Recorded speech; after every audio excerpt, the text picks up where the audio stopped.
For Chirping, Luc Brown. What's going on, man? Not much, Monster. How you doing? Dude, I'm doing all right. You're a patient guy, and I appreciate you for that. We just got done sitting around here for a few minutes. We got producer Michael Perdomo in the back. Michael, young Michael, as they would say with young Jamie on the Joe Rogan Experience. I feel for you, man. I knew it. It's fine. We'll bring it to the attention. It's a podcast. We can talk about what we want. I knew a couple minutes in there was going to be something wrong because you just kept screwing this tripod over here on, and then you're getting hockey tape and trying to stick fast a camera onto a tripod. Hockey tape works for everything, though. Exactly. Hey, what can I say? I tried to think outside the box, so. You did.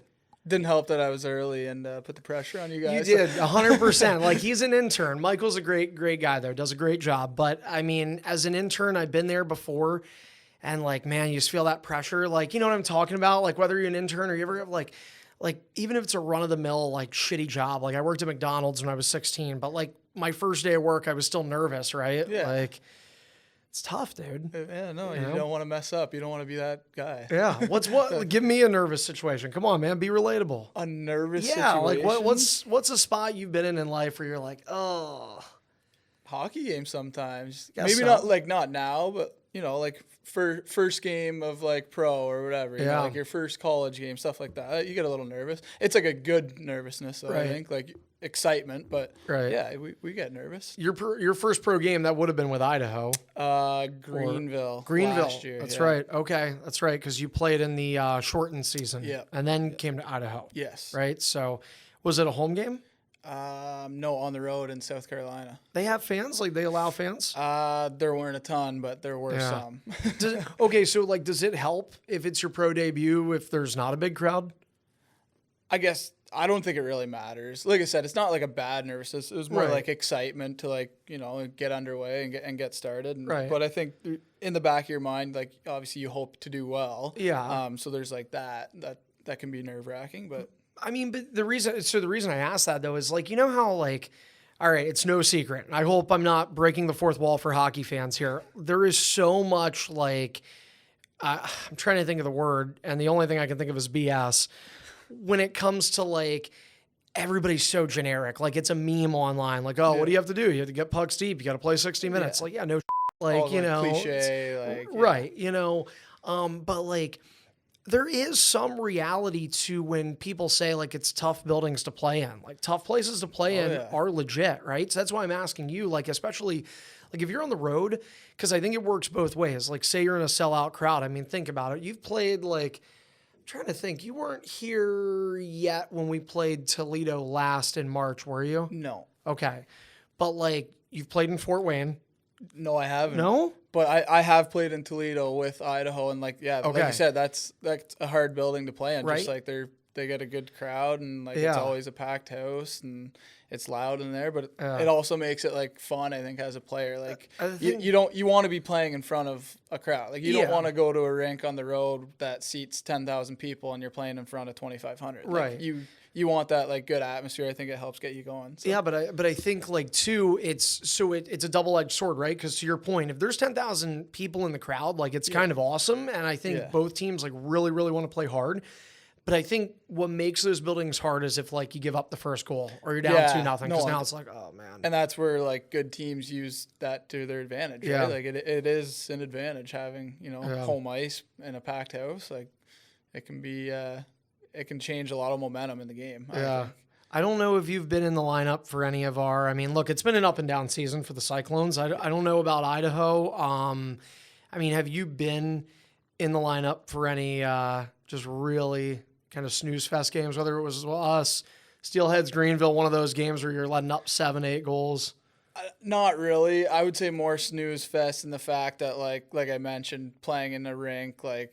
I don't know. We played like a game in Allen, like a 3-3 on Sunday, and they have like 1,000 people. Like, it's tough. So that can be a little like just going through the motions. But like I said, every game counts, and you got to just kind of get past that fact. Yeah, it's funny. I mean, we talk about it so much. Like that's why I say it's all that hockey lingo. Like it's real and it's BS, and it's like there's so much mix to it too. Because like the thing that I've learned so much is that like momentum is probably the biggest thing.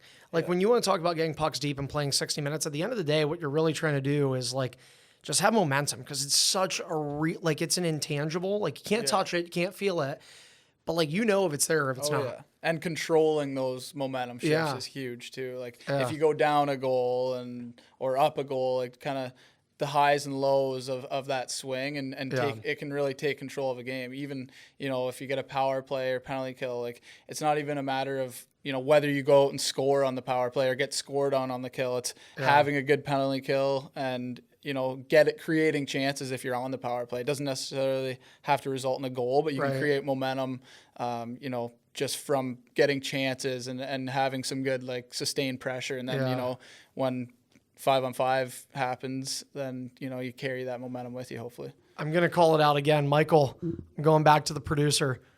Are we good on the cameras? Yeah, we're good on cameras. I saw you look back. I got nervous. No, I was just just kind of also peeling a little bit behind the curtain.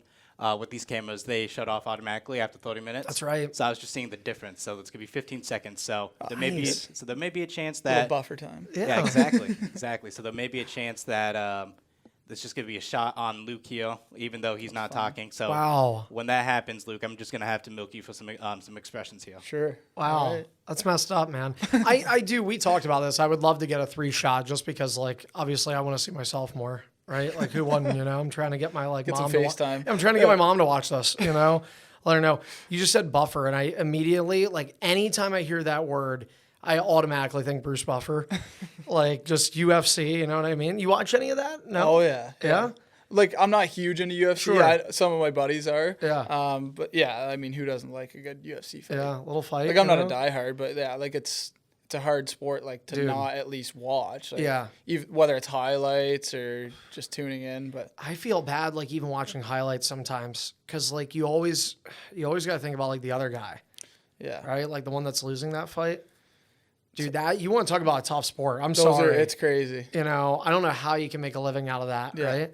It's nuts. You want to talk about, like, being nervous, too, like, for, like, your first pro game or, like, I don't know, maybe first playoff game. There's some nerves there, too. But, like, I can't imagine. Yeah, it'd probably be nothing like just one-on-one in the octagon. Like, dude, that's a whole different animal. Yeah. Like, you can't hide there. A bad shift versus a bad hit is a totally different thing. Yeah. What are you watching other than, like, hockey? I don't watch, like, a ton of TV besides, like, hockey. I guess, like I said, I'm a golfer, so I like watching golf. That's always fun, like, just had the Masters, so just trying to tune in. Obviously, we had a lot of games during that stretch. We were in Newfoundland, but just, whether I was down for a pregame nap, I was still, like, trying to watch, but knew I had to catch up on some sleep after some rough travel. But, yeah, I guess I like watching golf, and then, probably like anyone, just Netflix and stuff like that.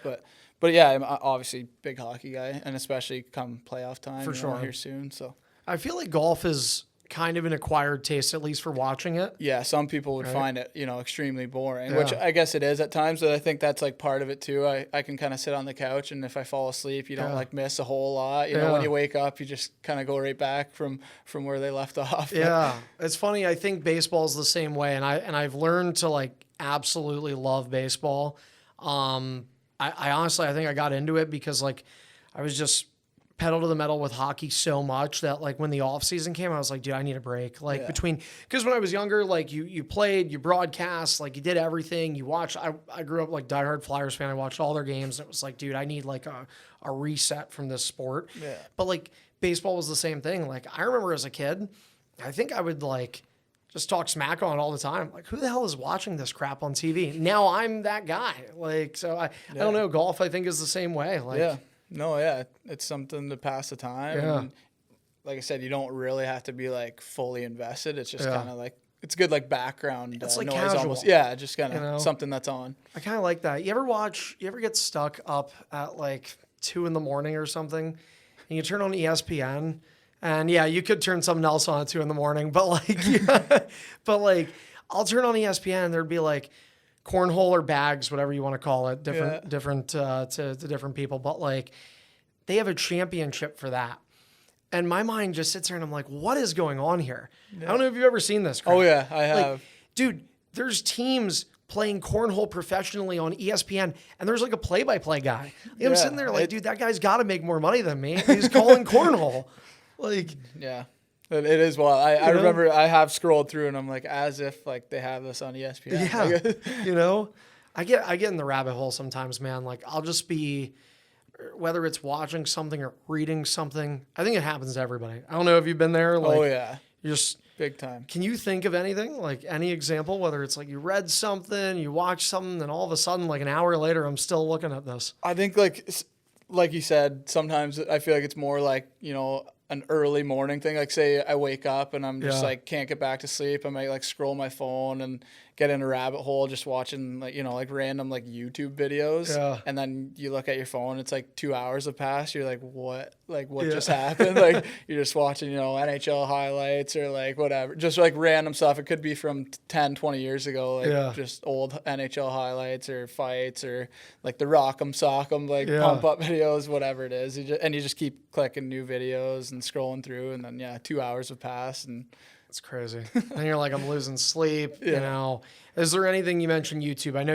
you're an outdoorsy guy, which we'll talk about, but I mean, do you ever you have any YouTube channels that like you go to, like anybody you consistently look at? No, none of that. I'm not that big into YouTube, buddy. You're like, but it amazes me. So like, you sound like a guy who's like not on his phone a lot, doesn't watch a lot of TV, but like you're of the generation that does nothing but that. Like you're in your what are you, 26? Yeah. Okay. Well, 26 in a week, so yeah. 27 or 26 in a week? 25 right now. Okay, that's right. April 27th, right? Yeah. I looked up your birthday today. Not because of this interview. Not because of this interview, because I forgot. So Rachel, who does our social media, she was just in here earlier. Yeah. She was one of the 5 people to help with the tripod. But she does all our birthday graphics, and I was like, oh no, I forgot. Because Alan's birthday is tomorrow. We're recording this on April 20th. And so his is the 21st. Yours is the 27th. And now it's escaping me, but there's somebody else. I think it's Cairnsey, actually. Really? I think you and Cairnsey are both the 27th. This week. Yeah. Same day? I think so. Really? I'll look it up. It's a podcast. We can do this. Oh, Michael, you want to do it? Yeah, I'll look it up here real quick. Young Michael's on it. Matt Cairns. Let's see. All right. He's coming in here in a little bit. Shared birthday, hopefully. Or maybe I'm wrong. Let's find out. April 27th. Boom. There we go. Me and Cairnsey. I think you're 1 year his senior. Wait, you're going to be 26. 2 years, I think. Is he going to be 24? Yeah, he'll be 24. Yeah, so 2 years to the day. Born in 98, man. That's crazy. Just a young pup. Yeah. Dude, I still feel young, which I think is important. Like, I'm 27. I turned 27 earlier this year, but like, it's crazy, man. Like, I know. It happens fast. Right? Like, I don't know. Again, we're both young, but like, do you ever sit there and you think like, man, like, because so what are you, a 96? Yeah. Okay. So like, it's like now, like you remember being age 18 or age 20 or like your junior season, right? Like your final season of junior eligibility. And now you're looking and it's like, what would final year of junior be? 02? Right? Yeah, 02. I think it would be 02. Yeah. You play till you're 20. Yeah. So like, do you ever sit there and think about like, how is this happening? Well, even just seeing like 18-year-olds in the NHL now, they seem like they're so young. Yeah. Like it was one thing when I was like, 16 and you see like 18-year-olds in the NHL, Right. you're like, oh, okay. But then like when I'm this age and it's like, wow, like, and they're just like, they're so good. It's crazy. You're a Canadian kid. So like, obviously feels like every Canadian I know played hockey, but like, I mean, how did you get into it? I don't really know, to be honest, like how I got into it. I mean, I have 2 older brothers and they played. I have an older sister. She played at one point, not very long. I think maybe like a year or 2. Yeah, I don't know. My dad played growing up, so I think he kind of wanted us all to play when we were younger, and I took after my older brothers. Yeah. And I remember my grandpa used to take us to a local rink. He would take us skating, me and my brother. So that was like a younger memory, I guess. Actually, at the time, I think my brother he's 2 years older than me. I think he was only like 3 years old, so I was like 1. Like I wasn't on skates or anything. But there's I don't remember any of this, but there's pictures of my grandpa and my mom and like my brother skating around, and I'm getting pushed around in a stroller on the ice. Like that's awesome. So I've been at the rink my whole life, I guess. Do you have access to those pictures? Like, do you think if we ask? I mean, because it's not going out live. I could probably find them. If you could, that would be sick. Yeah. Because we'd have to find a way to just like pop this in on the video. I would love to do that. All right. You know? I can ask my mom. That's dig into some old photo albums. What's mom and dad's names? Jim and Sue. Jim and Sue. I love it. 3 letters each way. What did they do? 2 letters. My mom goes SU. Just SU. Yeah. Oh, okay. Short for Suzanne? No, or just Sue. Just Sue. So her legal name is SU. Sue. Yeah. It's awesome. What's up, Sue? That's sick. And Jim? Yeah. You know, what did they do growing up? Or not growing up, sorry. What did they do for work while you were growing up? They're both retired now. My dad was a parole officer and my mom was a high school teacher. And then near not even the end of her career, but like she got into guidance counseling. So nice. She taught English and history. Cool. Yeah. Do you know, I'll do a quiz here, see if you know your teammates well enough. Do you know on your team who's also a teacher, part-time? Viver? No. He told me he did. He was a substitute. Maybe Viver is. He was a substitute gym teacher, he said. He was just telling me this like last week. Dude. All right, well, Viver's supposed to be on here. So now I got to think of who else. Okay, it's so maybe it is Viver. I didn't know this.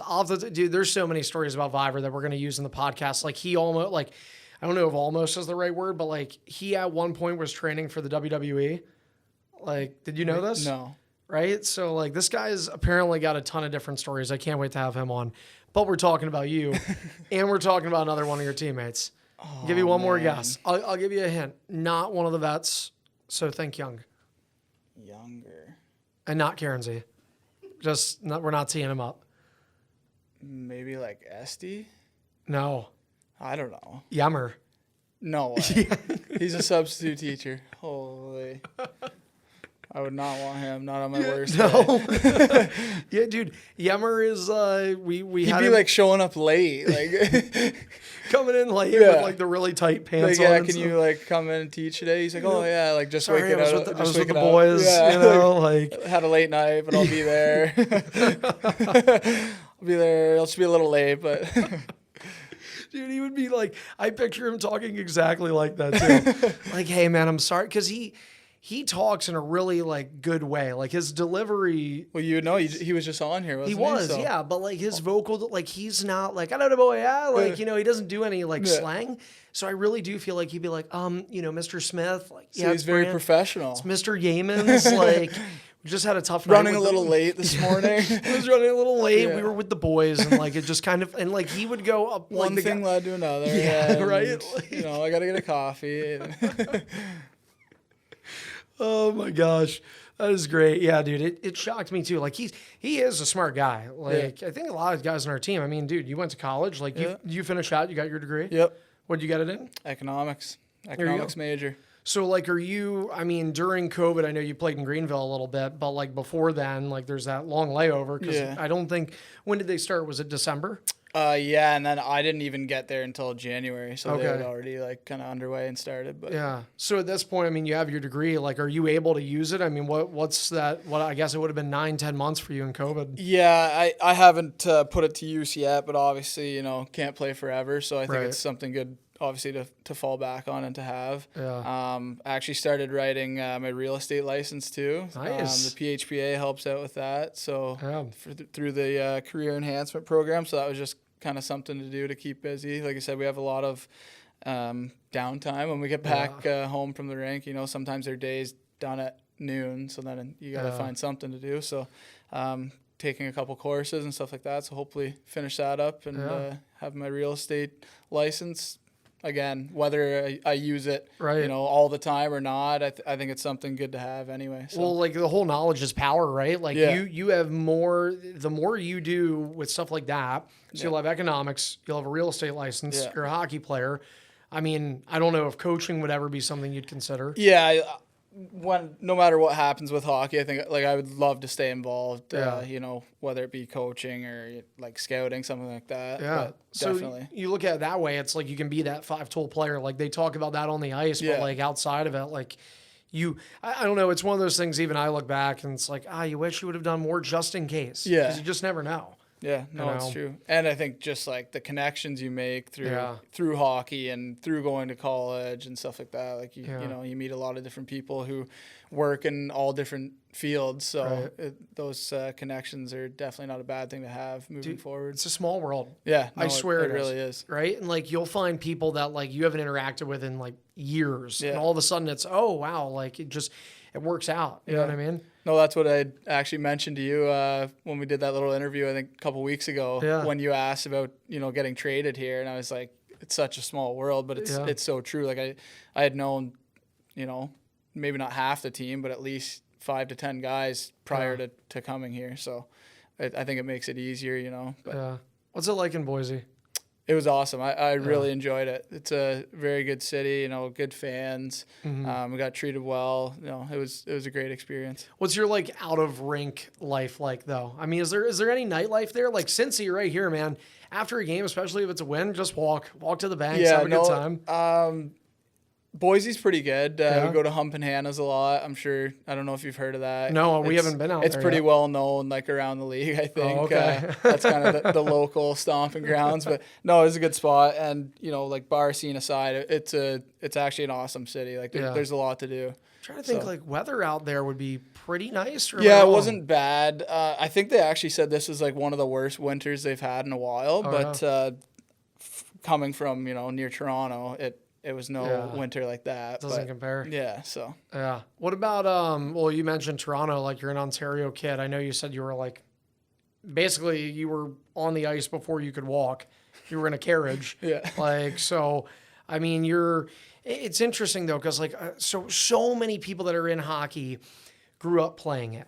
Whether you find it in our office, like you'll find guys that were in sales that skated as a kid, or broadcasters or graphic designers. But like, we all quickly realize like, all right, what can I do to like get, basically to be blunt, what can I do to get paid? Yeah. And like work in hockey. But like playing just was never a factor. So like at what point for you, especially if you mentioned sister, brothers, like your dad played, but he didn't play pro. Yeah. So like, when does that reality set in? Like, wait a second, my skill set is pretty damn good. Like we might have a shot at this. I don't know. I guess when I was younger, like, all growing up, I played like every sport there was. I loved playing literally anything. I played competitive like soccer, baseball. I did like some golf tournaments on like a junior tour, like stuff like that. So I was literally, I don't know how my parents did it because I'm one of 4, and we were all like playing every sport possible. But then I think it kind of changed a bit when I was, like maybe 13, 14. Yeah. And not that my parents like sat me down or anything, but I think like deep down hockey was obviously my favorite sport, like by far growing up. So I think it was kind of like that age where it's like, okay, maybe like you can't really like keep doing all these sports all summer. Like you need to focus more on just like one. And obviously that was hockey for me. Yeah. So I'd say around like 13, 14 is when it was like just solely like kind of hockey. And then, I played junior in Wellington, Ontario at 16, and I did 4 years there. And I think kind of growing up, the goal was, always to get a education out of hockey. Yeah. That was big, with my mom being a teacher and stuff. So I think she like instilled that education was always kind of first. Yeah. So it was a little different for me growing up because, since I'm an Ontario guy, a lot of my buddies, like who I played AAA with, their goals are always like OHL. Yeah. Where my mom was like, oh, like I would like you to go to school. Right. So I actually went to like the Belleville Bulls camp when they were in the OHL, and they had offered me to sign. And I said no. Oh, wow. That's kind of like, hoping that I would get a scholarship out of it to the U.S. So then I played 4 years of junior A and ended up, getting a scholarship. So. Yeah, but I mean, like that's got to be tough to say no. Yeah, I mean, I don't know. I think for me, it wasn't too hard. I was undrafted and just went to the camp as a free agent, so I didn't have like any high expectations. Okay. And then it was more, like kind of an extra, 13th forward or whatever. Oh, and at that age, I think it was kind of more important just to get some more ice time. So I was like, maybe I'll wait on this. And then if you're not playing in the OHL by the time you're like 17, 18, there's probably not much point. Like you only have, 2-3 years at that point. Sure. So it was kind of a no-brainer for me. When you say you were like 13 or 14 years old and then you just decided to like dedicate yourself to hockey, I mean, was that... Like, were you almost relieved in a way? Because, like, some kids, they're just doing sports year-round. Like you said, you pretty much were. You know, you were that gym class hero. And it's like, just I think sometimes less is more, right? Because you can just put all your concentration into one sport and you finally have like an off season. Yeah, no, like for sure. Like I said, hockey was always like my favorite sport and probably the sport I was the best at. Right. So I think it made the decision a little easier. But I still love playing, all those other sports that I mentioned that I played, but I just didn't play them, competitively, and they didn't consume as much time as they once did. But like I said, I would say outside hockey now, I do, a lot of golfing, like I'd mentioned, playing a little 3-pitch baseball league with like my brother, and it's kind of like a family team. So that's always fun in the summer. Play like 1 or 2 games a week, and it's more just to get together and you see everyone. But no, that's fun. So I like doing stuff like that. How's the Oh, by the way, I don't want you to. That is your water, so I don't want you to feel like the no-name water. The no-name, the labelless water. So last time, or at least one of the episodes we recorded, we put hockey tape around it. I put hockey tape around it because I don't want anybody else to get blamed for it. And I just wrote in a Sharpie marker, 2 for chirping. So like now I'm starting to think like, A, should I have done it?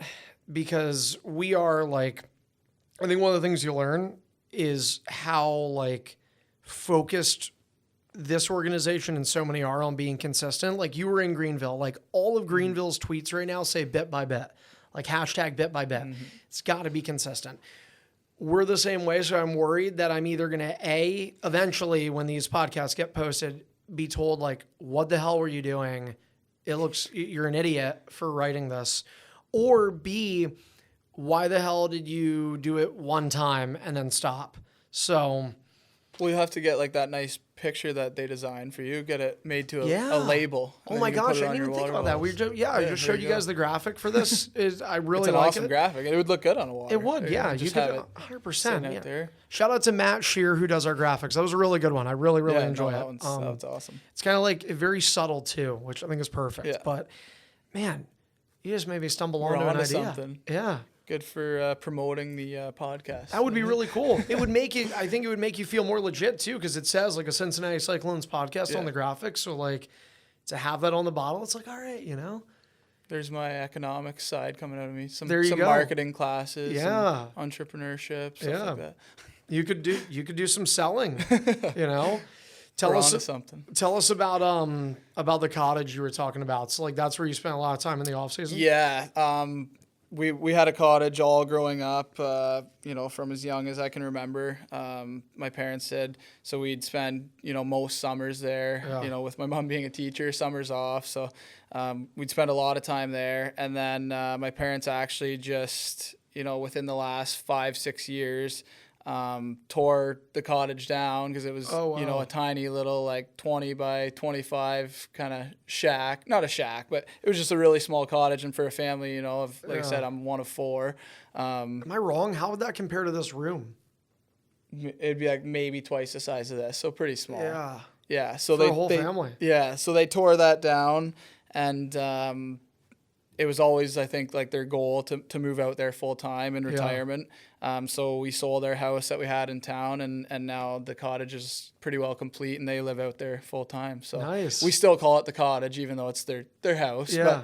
But it'll always be the cottage. So yeah, spend a lot of time there. It's the best place to be in the summer. There's no better place. Yeah. My sister actually bought the cottage next door. So that's awesome. So yeah, it's whole family affair, but it's awesome. We love it back there. Yeah. It's a small lake, so you know everyone on the lake. You always see them out when you're boating or whatever, stuff like that. That's awesome. Both my parents, both my grandparents had cottages on the lake as well at one point. So my parents basically grew up there as well in the summers. So I guess that's why they wanted to keep that tradition going and pass it on to us. So hopefully we keep it going. That's pretty cool, man. Yeah. Like it really is. I mean, especially too in hockey where, in any world of sports, like you're traveling. I mean, look where you've been this year alone, you know, right? In the last, what is it, 12 months? You went from Greenville, South Carolina to Boise, Idaho to Cincinnati, Ohio. Orlando in between there too. That's right. So Oh my gosh. Cup of coffee here, cup of coffee there. Yeah. That's got to be a neat spot all though. Over. Yeah, no, it was awesome. Yeah. All great spots. Yeah. So like, but to your point, I mean, cup of coffee here, there, like you go to all these different teams. So I think it's so cool to like just at the end of the season, whenever it is, you hope it's mid to late June. Yeah.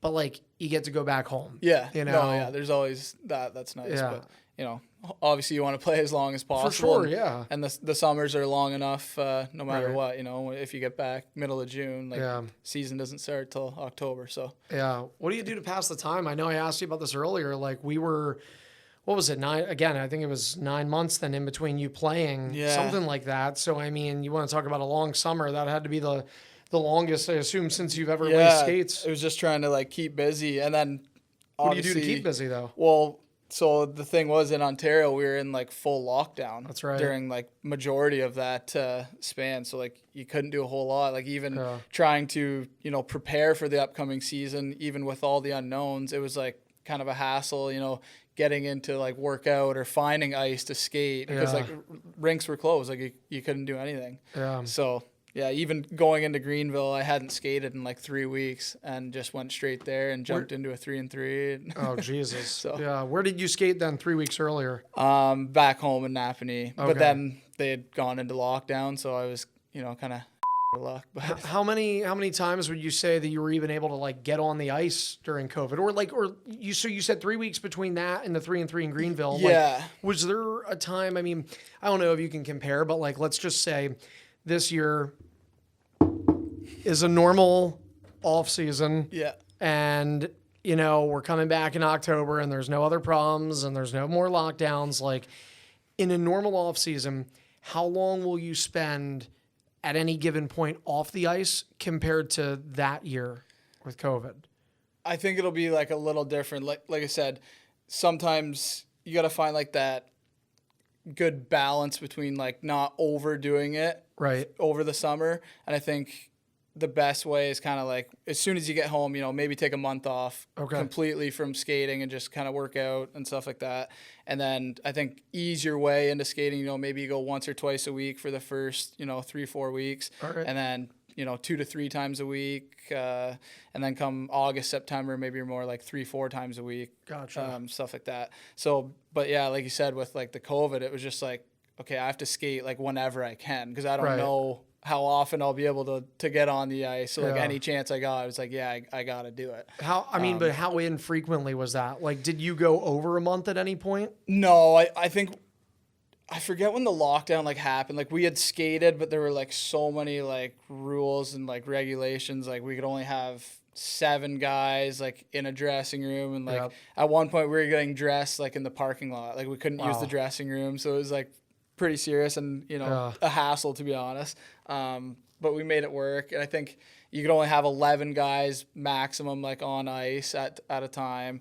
And then things slowly kind of started getting better. I think it got up to like 20 skaters, you know, so we could get like some little scrimmages going with any junior or college guys back home. And then we went full lockdown and it was like right before, you know, during the time I was trying to figure out where I was going to go. So it had been a while since I've been on the ice. Luckily, since my parents live on the lake, it was winter. So we had a nice setup on the, there you go. So I guess that's not true. I hadn't been at a rink, but I was skating on the lake. Yeah. A little different. Not full gear, but hey, you're still out there. Buddy, you need it though, right? Like that point, like that is about all I could do. So. Right. Like that's as good of a facility as you could get because the other ones, the door doesn't open. Beggars can't be choosers. Right. That's got to be tough too though because you're also like you're going into pro hockey. So, I mean, I assume the year before, like to that point, had you been to any pro camps like prior to COVID? No, right after the year ended in Alaska, I was supposed to, you know, go on a PTO somewhere, wherever that was. I was actually in the airport on the way home from Mankato. That's where we had just gotten beaten out in the playoffs. And I had, you know, been talking to a few teams and my agent and stuff like that. And he's like, yeah, like, I got you this. You can go here, whatever. And then 10 minutes later, he's like, yeah, like, everything's done for the year. So you were – that's interesting, especially because you were in an airport. Yeah. The airport, I assume, at this point is without masks, right? Like, this is still normal life? Yeah, some people were wearing masks, but it was, you know, there were no mandates or anything. Right. It was by choice. It's got to be different, man. Like, because I think back to that time, and it's like, I remember seeing that. I remember seeing news, and like, I don't want to throw anybody under the bus, but like, where I had worked, we were getting ready to go on a bus trip to Fayetteville, North Carolina. So 15-hour trip. And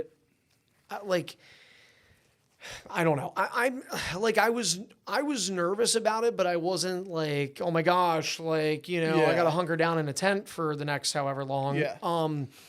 But I will say, I remember thinking like, I don't think this is a good idea. Yeah. Like, I just have a really bad feeling. Like, this is not swine flu. This is not like anything I've ever heard of hitting before. Yeah. And my boss is like, oh, they know who they are now, but like, and I love them, great people, but like, my one boss in particular is like, buddy, you're getting on the iron lung.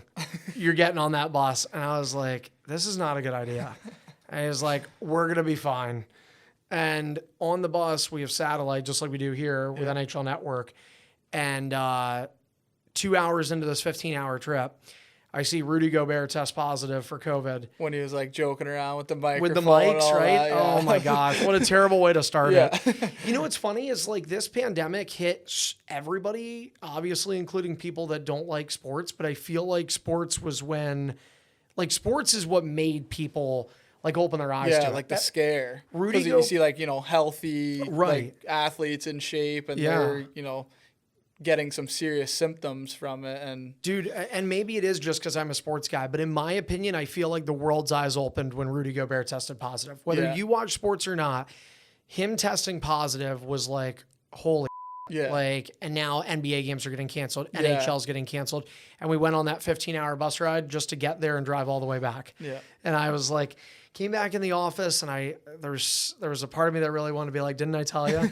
But you couldn't because everybody was like in shambles at like everyone's livelihood has just been thrown into the air. Yeah, no. Right? Like there were just like so many unknowns, and then when it actually got, I don't want to say like more serious, but I think when people, it did. Yeah, no. And it was kind of like, oh crap, like this is real, like this is happening.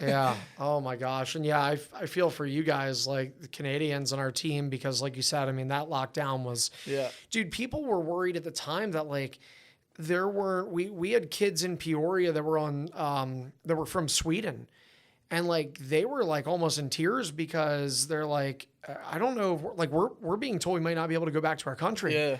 Like, and then you go back and then you're not able to come back to the States. That was tough. So I guess you had gotten home already, and then you were getting ready to pivot to sign somewhere. Quite the travel. So like I said, hindsight's 20/20, but looking back, I made like a terrible decision. My parents were in Florida.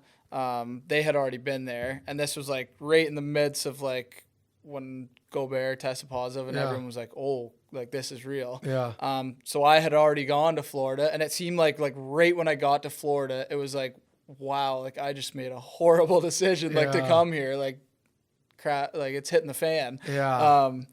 So then and then they're announcing Canadians all like come home, the border's gonna close, get home as soon as you can, and I'm in Florida, all my stuff's in Alaska. Oh no. And I'm like, do I go right home from Florida or go to Alaska and get my stuff? And it's like, I have to get my stuff, because what if I go home like and can't get back to Alaska for like the next year and like all my stuff's there. So I flew from Florida to Alaska, and Alaska, like packed all my stuff within like 12 hours and flew right out and got home. So I did 17 hours of flying in 48 hours. And that to get home. Are you in any? Oh my gosh! And then like gotta be layovers. Airports were the worst place to be, and I was in like 5 different airports. Like, how were Sue and Jim? Like everybody's parents are different. Mine were really nervous. Like, just get home safe. They were taking it very seriously, and obviously, like I said, they were in Florida as well, so they had gotten home before me. Since they went right from Florida home, and I had to reroute to Alaska. My girlfriend was with me too. And then my parents, we had to do like the mandatory 2-week quarantine. So my parents came to pick us up from the airport in Toronto, and then went home and did our 2-week quarantine. So, dude, I think I talked about this on the other podcast. I don't know which one it was now. They're all kind of a blur. But when we had to test in Montreal just recently, dude, I was scared because I'm sitting there. I'm sorry, man, but like, you guys are still quarantining up there, and I'm like, what are the chances that somebody's going to get one of these coming back positive? Can't get a flight home. Right? Like, I don't want to be stuck. That's what I wonder, like, what would have happened? I don't know what. That was what was going to happen, right? What would they have told you? Because, like, there, too, like, I mean, even we were in Quebec and we were in St. John's, Newfoundland, and like those were like worlds apart. Yeah. Right? Like we got to St. John's and I was like, okay, like everything's really chill. But when we were in Montreal and Quebec, I think like Quebec was the only like Montreal, they hadn't lifted the mask mandate, but like pretty well all of Canada had, I think. Yeah. So yeah, you're right. And that's why I was like I said, man, I was nervous because I'm sitting there thinking, okay, there's 25 of us with staff and players. Like somebody's bound, right? Yeah. Like, what are the odds that this is going to happen? And without sounding like a selfish prick, please don't let it be me. Like, no, we're probably all thinking that. That's what I was like, geez, like the odds probably aren't great. Like, you know, somebody's bound to have it, and they might not even know it. Yeah, so, you're looking to like your left and your right and getting all nervous and shit, and then you just are like, I hope Mr. Yeaman's got to not me. You might have to teach the next day, though. He's going to have to call in. Sorry. Do you think I could do a Zoom call with the boys, like, just to try and teach a little bit? He'd be good at that if you said he's, a good talker and very professional. You could run a Zoom class. I feel bad that I'm razzing him. Like, I genuinely mean this. Like, Brandon Yeamans, you were a smart guy, and we did say we will do a part 2 with him. What are his teachables? His teachables, I forget. I'm pretty sure he's done like almost everything. Yeah. So he did a little bit of gym, but I think he's done history. I think he's done math. Nice. I don't know. Michael, do you remember? Did he? No? You don't know anything? Science, I think. Science? So he's got all the bases covered. Man. He's running inside the Parker. Where are we at on time? You're at about 41 minutes. Whoa, all right. Went a little longer than I thought. It was a good conversation. I didn't want to stop. What a great guy. I actually was sitting here. Well, this just It doesn't seem that long. Like, it goes by quickly. Dude, I was sitting here thinking like, man, I think we've only gone like 20 minutes. Yeah. So, damn. Time flies when you're having fun. Time flies when you're having fun. That's what I love. Well, we'll get to the end of this one. So like, I now I don't even know how to wrap it up, man. This has been a good conversation, buddy. What I guess we'll wrap it up with like, being in Cincy now. I mean, this experience, I think, for everybody has been a really cool one. To make the playoffs is really special. You want to go as far as you can, but like, regardless of the outcome at this point, what has it been like being a Cincinnati Cyclone? It's been awesome, honestly. Like you said earlier, like it's an awesome city. There's lots to do. It was pretty evident with our last home game there against Indy. Would we have 10,000 fans like that? So that's awesome to play in front of. And awesome that we made playoffs, and really looking forward to that. Obviously, first experience of that, so it should be good. Yeah, it's gonna be a good time. A good rivalry, I think, with Toledo. Yeah, so it'll be fun. Are the folks they ever come out to games? They came to one in Indy. They were going to Florida again for the month of April, so they stopped by that whatever it was, March 30th game, I think, or something like that. Wasn't the shutout, was it? It was the shutout loss, that Wednesday game. I think it was. Yeah. Damn. Yeah, so maybe next time. They came to that. They came to Idaho once for a little trip and caught a couple games there. So yeah. Yeah. Well, we gave everybody a little bit of love on this episode. We went a little long, but nothing wrong with that. Like you said, time flies when you're having fun. Brownie, good talking to you, man. Thanks, Monster. Thanks for being on here. That's another edition of 2 for Chirping with Luc Brown. Thank you.